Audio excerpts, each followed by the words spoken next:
Alright, just before we put the gearbox back into this car, I need to check all the bolts because I didn't do the job. But while I'm here, I usually double check them because it's the big thing. This clutch is spinning at pretty much 8,000 RPM if you want to rev the hell out of it. But you can spin up to 6,000, 7,000 RPM. Anyway, so we're going to torque it up. So I'll show you. This one here is very loose. Okay, 1, 2, 3, 4, 5, 6, 7, 8. Stop. Don't worry about it. Stop. Take it out. All right. So once I see bolts that's very loose like that. This one here was very loose as well. This clutch was going to come off.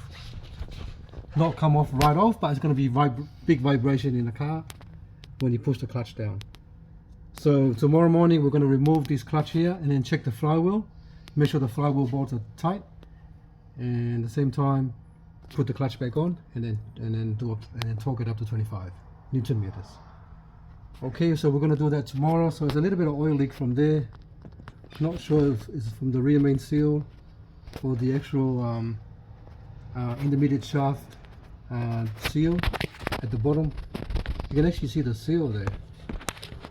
That little rubber seal should be disappeared inside. You shouldn't see that rubber seal there. You shouldn't see that at all. Let me show you on a different car.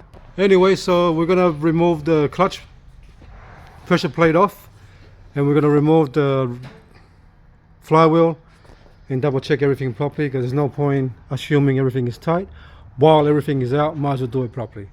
Anyway, thanks for watching and please subscribe.